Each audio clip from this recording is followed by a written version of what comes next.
हाँ Hanji, जी so ma'am. class 10th, a very good afternoon to all of you. So today it's science class and I'm your Nandini ma'am. We were doing metals and non-metals. हमने metals and non-metals की physical properties की, हमने उनकी chemical properties की, फिर हमने इसका एक test भी दिया, उसके बाद हमने practice sheet भी की. अभी हमारी वो practice sheet pending है जबकि. But still I thought कि चलो थोड़ा सा change कर देते हैं हम. Yes. मैम आप वो टेस्ट मुझे दोनों टेस्ट दोबारा भेज दोगे? बेटा मैंने अभी ग्रुप में सेंड किया है. आप मैथ्स वाले ग्रुप में मैथ्स का टेस्ट देखो, साइंस वाले ग्रुप में साइंस का टेस्ट. दोनों एक ही ग्रुप में नहीं आएंगे. मैथ्स वाले ग्रुप में आपको मैथ्स का टेस्ट मैंने भेज दिया था बेटा, काइंडली चेक. ठीक है, फिर देख लेना. नहीं मिलेगा तो मुझे बता देना. ओके, तो आज हमारा जो टॉपिक हम करने लगे हैं that is occurrence of metals, या हम कह सकते हैं कि मेटल्स जो हमारे आसपास अकर करते हैं या हम इनको यूज करते हैं वो इस फॉर्म में कैसे पहुंचते हैं. राइट, अब हमें तो मालूम नहीं है कैसे पहुंचते हैं. चलो लेट्स हैव अ लुक. अब first of all, as you all know कि metals जो हैं they are quite useful to us, right? हमारे electrical wires में copper है which is a metal, then हमारे utensils हैं, then thermometers है, right? Metals are there. आप उसको हर जगह देख सकते हो. Obviously कहीं ना कहीं से तो मिलता है. अब ऐसा तो है नहीं ना कि हम मार्केट गए, किसी शॉप से बोला यार 2 किलो मेरे को कॉपर तोल के देना. ऑल्दो ऐसा होता होगा बट हाँ, नॉर्मल मार्केट में ऐसा नहीं होता. सो सबसे मेजर सोर्स जो है मेटल का that is your earth crust. हमारी अर्थ का जो अपर टॉप मोस्ट लेयर है वहां पे सबसे ज्यादा मेटल्स आपको मिलते हैं. और मोस्ट ऑफ द मेटल्स जो हैं, क्योंकि metals they are known to be reactive, वो आपको कंपाउंड स्टेट में मिलते हैं. They are not there as free. हाँ, हो सकता है जो आपके लेस रिएक्टिव मेटल्स होते हैं जैसे आपका कॉपर है, सिल्वर है, गोल्ड है, प्लैटिनम है, इनको कोई मतलब नहीं है. ये नॉन रिएक्टिव होते हैं, बड़े कम रिएक्टिव होते हैं and they can be found in free state, और यूजुअली ये हमें फ्री स्टेट में मिलते हैं. अब जो कंपाउंड स्टेट है ना बेटा, कंपाउंड स्टेट में भी आपको मालूम है कि हमारा जो मेटल है दैट इज बेसिकली क्या है बेटा, it is forming electropositive ions, right? Cations बनाता है. ये हमें बात हमेशा याद रखनी है कि they are electropositive in nature.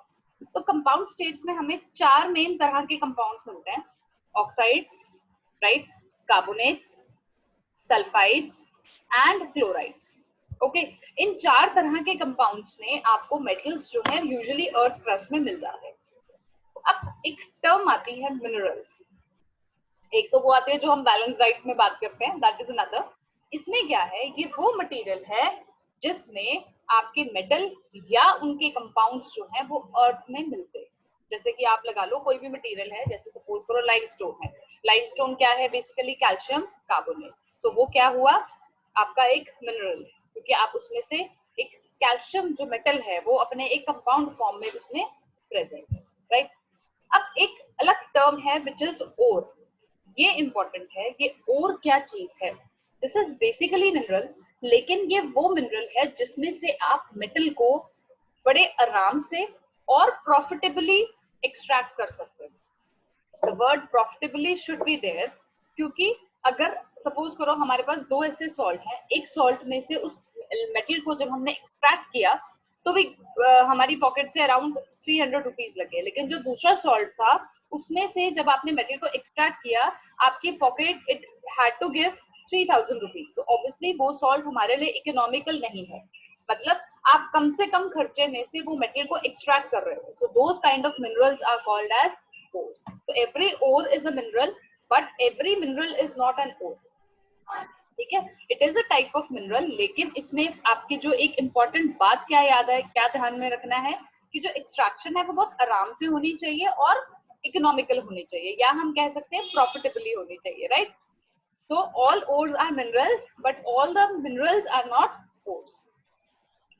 अब हमने बात की कि हमने मेटल्स को एक्सट्रैक्ट करना है, तो अब उसके बारे में एक बार नजर मारते हैं कि हाउ इज एक्सट्रैक्शन डन. सबसे पहले एक्सट्रैक्शन होती क्या है, what do mean by extraction. अब हम करते हैं ना, जब हम मेलिंग करते हैं हम अपनी फाइल्स को एक्सट्रैक्ट करते हैं, मतलब आप बाहर निकाल रहे हो. So it is basically obtaining a metal from its ore. आप उस ओर में से मेटल को बाहर निकाल रहे हो. सो दैट इज एक्चुअली आप मेटल ऑब्टेन कर रहे हो फ्रॉम द ओर, राइट? अब इस पूरी साइंस को हम बोलते हैं मेटलर्जी. ठीक है बेटा, metallurgy, this is known as metallurgy. Metallurgy का क्या मतलब है? yes, it's the process, it is the branch of science which deals with extraction of metals from the ores, right? This is known as, yes, this is known as metallurgy. ये हमारी हो गई metallurgy. अब metallurgy में बेटा बहुत तरह की प्रोसेसेस आएंगी जो इन्वॉल्व होती हैं obviously in the extraction of metals from their ores और उनकी रिफाइनिंग। रिफाइनिंग का मतलब क्या होता है? साफ सफाई करना, बिल्कुल रिफाइन, बिल्कुल क्लीन। अब इसमें ना कुछ स्टेप्स होते हैं, वो हर मेटल के एक्सट्रैक्शन में सेम रहते हैं। The heading, the title of the step will remain the same, लेकिन जो इंटरनल प्रोसेस होता है वो वेरी करता रहता है depending upon the nature of the ore. ठीक है। नंबर 1 इज, जो फर्स्ट स्टेप है which is concentration of ore. देखो कंसेंट्रेशन ऑफ ओर मतलब कि हमें सबसे, देखो जब ओर आपको मैंने बताया कि it is there from the earth crust, हम अर्थ की क्रस्ट से उस ओर को ले रहे हैं। अब ऑब्वियसली उसके अंदर बहुत सारी गंदगी होगी, बहुत सारी इंप्योरिटीज होगी, वो जो अनवांटेड इंप्योरिटीज है उसको पहले ही निकाल दो, राइट? क्यों भाई? अब भाई हम क्यों इस गंद कबाड़ को साथ साथ लेके घूमते रहे? तो पहला स्टेप हम क्या करते हैं, जो भी अनवांटेड इंप्योरिटीज हैं उन अनवांटेड इंप्योरिटीज को हमने ना एक थोड़ा सा अच्छा सा नाम दे दिया कि वो कुछ फील गुड करे, जैसे कि गैन। ये इनका क्या नाम है? गैन। ओके, ये क्या है? Unwanted impurities which are removed from the ore. This process is basically your concentration of ore. ठीक है, हम अनवांटेड इंप्योरिटी को we are taking that impurities out from the ore using the type of physical property present over there. जैसे for example, अगर कोई आपके पास एक magnetic ओर है और उसके अंदर नॉन मैग्नेटिक इंप्योरिटीज हैं, तो आप मैग्नेटिक को यूज कर सकते हो प्रॉपर्टी को, क्योंकि जो ओर होगा वो मैग्नेटिक बेल्ट पे स्टिक कर जाएगा, लेकिन जो नॉन मैग्नेटिक होगा वो नहीं करेगा, इट विल नॉट, राइट? तो वो अलग अलग सेपरेट आउट हो गए। इसी तरह से हम बॉइलिंग पॉइंट का फायदा उठा सकते हैं, इसी तरह से हम डेंसिटी का फायदा उठा सकते हैं, सॉल्युबिलिटी का फायदा उठा सकते हैं। So that depends upon the physical properties, right? So हमारा कंसेंट्रेशन जो है ओर का, ये step only and solely it depends upon the physical properties of the particular ore. तो इसीलिए मैं कहती हूँ फिजिकल प्रॉपर्टीज अच्छी तरह याद होनी चाहिए। ओके, देन सेकेंड स्टेप आता है कि वो जो हमारे पास कंसंट्रेटेड ओर आ गया, मतलब हमने उसमें से इंप्योरिटीज को we have taken that out. उसके बाद हम उस कंसंट्रेटेड ओर को बदल देते हैं इनटू मेटल। ठीक है, मेटल में बदलना। ठीक है, and after that third step is उस मेटल जो हमें मेटल मिला उसकी और रिफाइनिंग करनी या उसको और प्यूरिफाई करना, बिल्कुल प्योरेस्ट फॉर्म में हमें मेटल जो है वो एक्सट्रैक्ट होके मिल जाए। So now we are going to, जैसे मैंने आपको फर्स्ट स्टेप का अच्छे से क्लियर कर दिया कि it's basically removal of unwanted impurities. अब हम बात करते हैं कन्वर्जन को। अब हमें जो ओर मिला, it is there are no impurities. जो इंप्योरिटीज आप फिजिकल प्रॉपर्टीज के बेसिस पे आप रिमूव कर सकते थे वो आप कर चुके। आफ्टर दिस हम इस कन्वर्जन के स्टेप को 3 हिसाब से करते हैं। कैसे? वी हैव टू जज फॉर दिस कि जो मेटल सॉल्ट आपके पास है, क्योंकि मिनरल इज बेसिकली सॉल्ट, क्या उसमें जो मेटल है वो बहुत ज्यादा रिएक्टिव है, क्या वो मॉडरेटली रिएक्टिव है, या फिर वो बहुत कम रिएक्टिव है। ठीक है, अब जो बहुत ज्यादा रिएक्टिव होते हैं जैसे कि आपके पोटेशियम, सोडियम, कैल्शियम, मैग्नीशियम, अब ये तो होते हैं बहुत ज्यादा रिएक्टिव, बहुत ज्यादा रिएक्टिव। इनको कन्वर्ट करना इनटू मेटल आसान काम नहीं है, बाएं हाथ का खेल नहीं है, लेकिन yes we can make this thing easy with the help of electricity. हम इलेक्ट्रोलाइसिस करते हैं, इसमें हम वो यूटिलाइज करते हैं, क्योंकि आपको ध्यान होगा इलेक्ट्रोलाइसिस जो है हमेशा आपको एक प्योर मेटल जो है इन हैंड दे देता है। तो यूजुअली हम इनका मोल्टन क्लोराइड या फिर ऑक्साइड जो है सॉल्ट, उसके इलेक्ट्रोलाइसिस करते हैं जब, तो हमें ये जो हाईली रिएक्टिव मेटल्स हैं ये प्योर फॉर्म में मिल जाते हैं। जो भी हाईली रिएक्टिव मेटल्स होंगे बेटा, वो आपको कभी भी आप किसी और मेथड से उनको कन्वर्ट नहीं कर सकते, because they are very reactive. आप जैसे उनको कुछ करने लगोगे वो झटाक रिएक्ट कर जाएंगे, because they are very active, right? अब जो आते हैं हमारे मॉडरेटली, ये थोड़े से देखो ना इधर होते हैं ना उधर होते हैं, ये बीच का बंदर है, राइट? अब बीच का बंदर है, इनको हमें ऐसी टेक्निक लगानी पड़ती है कि भाई ये हमारे हिसाब से चले, नहीं चलेंगे तो क्या होगा, हमारे लिए प्रॉब्लम क्रिएट हो जाती है। तो वो कौन है आपके? Which are basically zinc, iron, lead, copper and mercury. अब हम क्या करते हैं, अब हमने ये जो 4 लिए, zinc, iron, lead and copper, ये जो 4 मेटल्स हैं इनके ऑक्साइड्स की हम रिडक्शन कर देते हैं विद कार्बन। ओके, हमने रिडक्शन, इनका ऑक्साइड ओर लेंगे और उसको हमने रिडक्शन कर देना है विद कार्बन।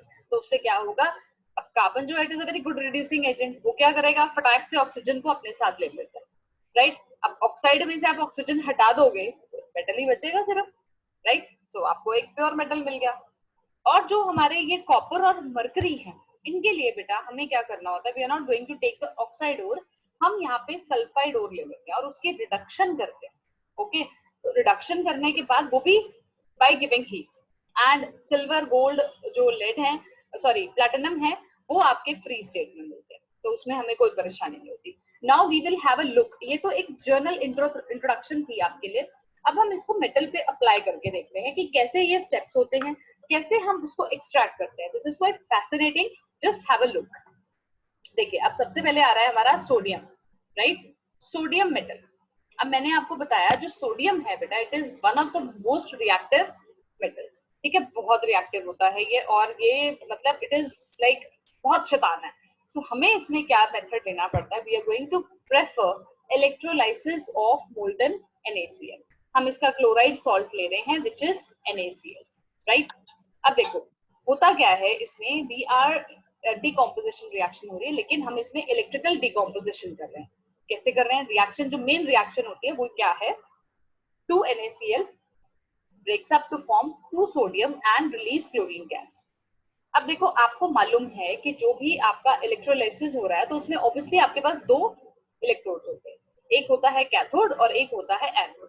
अब कैथोड पे क्या हो रहा है, सोडियम जो है, क्योंकि सोडियम क्या है, इलेक्ट्रोपॉजिटिव आयन है, वो क्या कर रहा है, 2 इलेक्ट्रॉन्स को गेन कर रहा है, ठीक है, सोडियम आयन है ना, क्योंकि sodium ion when it is gaining 2 electrons it has yes reduced to form क्या, सोडियम, ये हमें कैथोड में मिल जाएगा pure form. Then you have anode, anode में क्या हो रहा है, जो आपके क्लोराइड आयंस थे, अब देखो ये जो नेगेटिव साइन है बेटा, दिस डिनोट्स कि इसके पास एक्सेस इलेक्ट्रॉन। अब ये क्या कर रहा है, it is giving away the electrons, ये 2 इलेक्ट्रॉन्स दे रहा है और क्या बना रहा है, क्लोरीन गैस बना रहा है, राइट।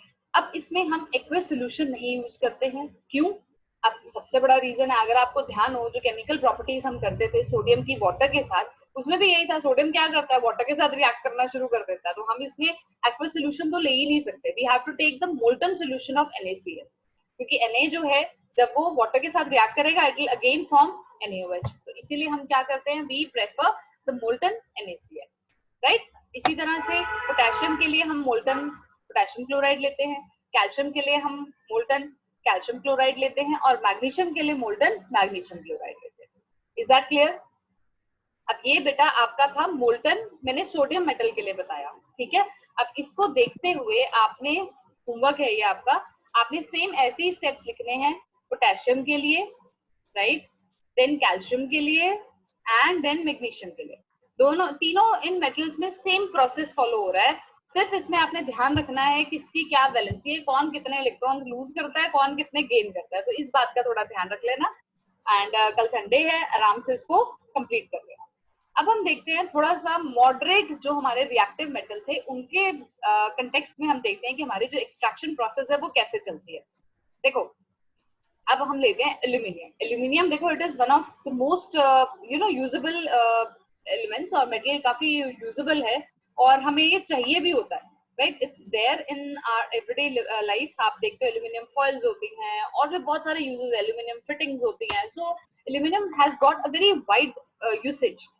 अब इसकी एक्सट्रैक्शन जो हो रही है ना, what we are going to do, we are going to do electrolytic reduction of molten Al2O3। अब ये जो Al2O3 है ना, इसे हम बोलते हैं बॉक्साइट ओर, ठीक है जी, ये मैं यहाँ लिख रही हूँ, it is known as bauxite ore. जब आप इसके इलेक्ट्रोलाइसिस करते हो तो यू गेट एल्यूमिनियम, हमें लिक्विड फॉर्म में मिल रहा है, एंड ऑक्सीजन गैस रिलीज हो रही है, ठीक है। अगर आप मोल्टन लेते हो तो उसका फायदा ही यही है कि मोल्टन का मतलब क्या है, there will be free ions, right. Molten state या एक्वस स्टेट आपकी आयन फॉर्मेशन को बढ़ावा देती है, तो यहाँ पे क्या हो रहा है, हमारे पास फ्री एल्यूमिनियम आयंस हो गए और ऑक्साइड आयंस हो गए। सो इलेक्ट्रोलाइसिस के टाइम पे क्या हो रहा है, अब कैथोड पे देखो क्या हुआ, हमारे मोल्टन बॉक्साइट ओर से एल्यूमिनियम आयंस आए और उन्होंने 3 इलेक्ट्रॉन्स ले लिए, ठीक है, और क्या किया, एल्यूमिनियम फॉर्म कर दिया। सिमिलरली एनोड पे क्या हुआ, 2 ऑक्साइड आयंस आए और उन्होंने 4 इलेक्ट्रॉन्स को गिव अवे कर दिया, राइट, और क्या दे दी हमें, ऑक्सीजन गैस दे दी। सो ऑक्सीजन गैस कहाँ प्रोड्यूस हो रही है, it is produced at anode. तो इस बात को याद रखना है कि ये एनोड पे बन रही है। Is that clear? Yes, yes ma'am. Okay.